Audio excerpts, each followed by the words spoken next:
ఫిర్యాదుల పరిష్కారంలో హైడ్రా దూకుడు పెంచింది. ఫిర్యాదు చేసిన 3 గంటల్లోనే పరిష్కారం చూపింది.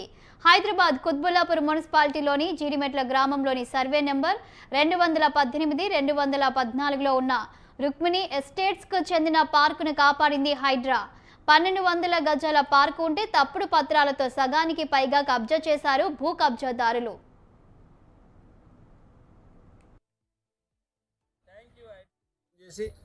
ఎమ్మడే దాన్ని ఏదైతే అక్రమంగా నిర్మిస్తున్న రూమ్లను కానీ అవన్నీ ఇమ్మీడియట్లీ తొలగించేసి పార్కును కూడా ఇమ్మీడియట్లీ దీన్ని కాపాడితేనే బాగుంటుందనే ఉద్దేశంతో కమిషనర్ గారు రాత్రి వచ్చేసి ఫినిషింగ్ చేయడం జరిగింది.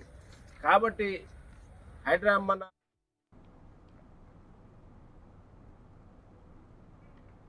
కబ్జాలు తొలగించాలని కుత్బుల్లాపూర్ మున్సిపల్ సర్కిల్ కార్యాలయం ముందు Rukmini estates residential owners association ఆధ్వర్యంలో నిన్న ఆందోళన చేశారు. అటు నుంచి నేరుగా హైడ్రా కార్యాలయానికి వచ్చి హైడ్రా కమిషనర్ ఏవి రంగనాథ్ని కలిసి విషయాన్ని వివరించారు.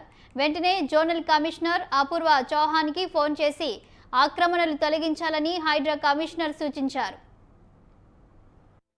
ఉన్నటువంటి పార్కు పైన కూడా మేము నిన్న వెళ్ళగానే ఇమ్మీడియట్లీ వెంటనే స్పందించి జోనల్ కమిషనర్ గారికి కూడా ఫోన్ చేసి ఎమ్మడే దాన్ని ఏదైతే అక్రమంగా నిర్మిస్తున్న రూమ్లను కానీ అవన్నీ ఇమ్మీడియట్లీ తొలగించేసి పార్కును కూడా ఇమ్మీడియట్లీ దీన్ని కాపాడితేనే బాగుంటుందనే ఉద్దేశంతో కమిషనర్ గారు రాత్రి వచ్చేసి ఫినిషింగ్ చేయడం జరిగింది.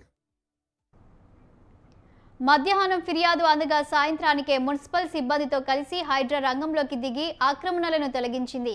ఆ వెంటనే పార్కు ప్రహరీ నిర్మించింది. 3 గంటల్లోనే సమస్య పరిష్కారం అవ్వడంతో వారి ఆనందానికి అవధులు లేవు. ఉదయం వేకువజామునే పార్కులోకి వచ్చిన నివాసితులు ఊపిరి పీల్చుకున్నారు.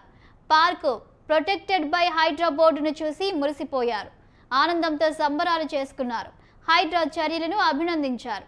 హైడ్రాను ఏర్పాటు చేసిన ప్రభుత్వానికి ముఖ్యమంత్రి రేవంత్ రెడ్డికి ధన్యవాదాలు తెలిపారు. హైడ్రా కమిషనర్ ఏవి రంగనాథ్కి సిబ్బందికి కృతజ్ఞతలు తెలిపారు.